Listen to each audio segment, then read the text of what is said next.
What's up, guys? Coach Hayden here, coming to you.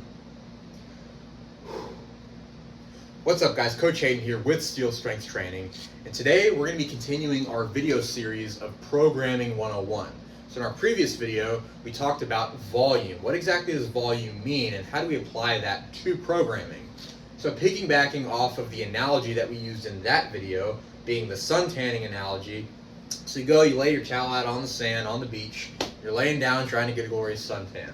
So if volume is the duration of time that you spend under the sunlight, then your intensity is the sunlight itself. And you can think about this as your UV index. And you know that if the UV index is really high, it's creeping up to like 9, 8, 9, sometimes 10, then you need to put some sunscreen on, or you don't want to spend a lot of time in the sun.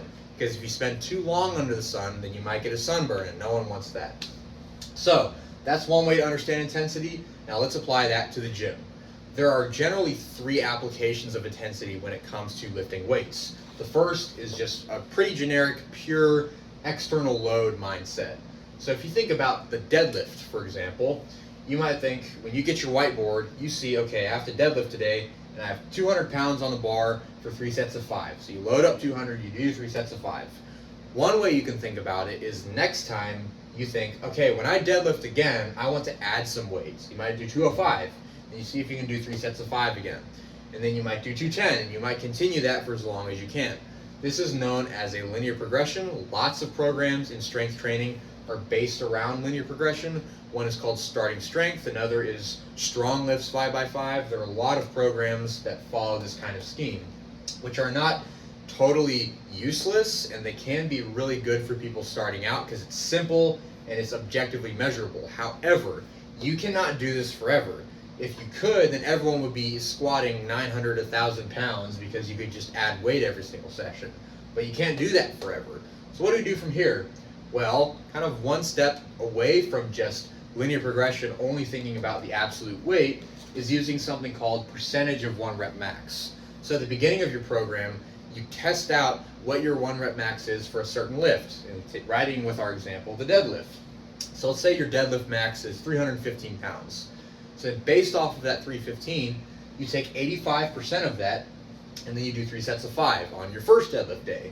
And then later in the week, you do a lower percentage at 65% for 4 sets of 8. So your reps are higher, your sets are more, so you're kind of varying the amount of intensity that you're exposing yourself to. And of course, with this case, we also change the volume, which is not really that important for this example. And then lastly, we have auto-regulation.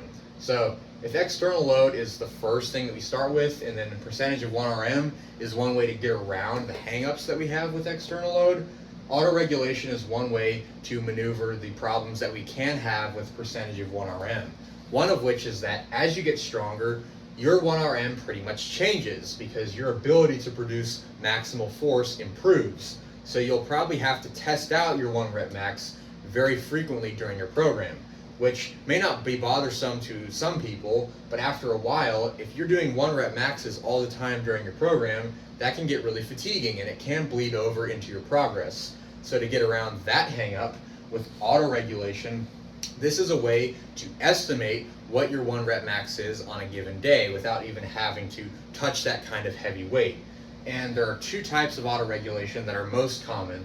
One is called RPE, or rate of perceived exertion, and another is called RIR, or reps in reserve. These are very closely related. We'll mainly talk about RPE for today because that's mainly what we use here at Steel.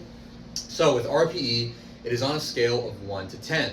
Starting on the 10 side, if you think about a deadlift, whether it's a heavy set of 8 or a heavy single, if you perform your set and then you think to yourself, there's no way I could do another rep, like it was a maximum effort set, that means that you are now at RPE 10.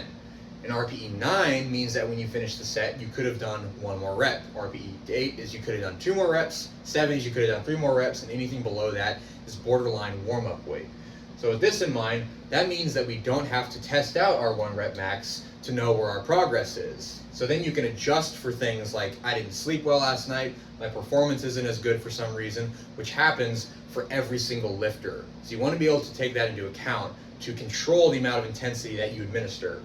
So if we don't know what our percentage of 1 RM is in this kind of approach without testing it all the time, How do we know what it is with autoregulation?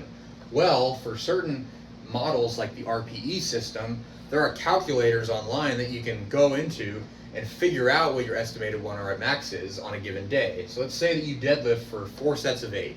So you can plug in your weight, 200 pounds for a set of 8, and then you put in what your RPE rating is. Then it will calculate backwards and then figure out what your estimated 1 rep max is for that lift on that day. So then you can track where your estimated 1 rep max is over the course of your program to figure out whether you're making progress. So this bypasses a lot of problems that can come about when you're just testing your 1 rep max all the time, which can be really stressful, or if you're just trying to add weight every single session, which doesn't work for very long. So taking a step back, intensity is the strength of your stressor applied to the gym. That can either be the weight on the bar, but that can have some problems in terms of trying to implement that long term. So we can use percentage of 1 rep max, but that also has some hang-ups, in which case autoregulation is usually best practice in some form in your training. So that's it for today. We're going to be talking about some other training terms in other videos, and until then, catch you guys next time.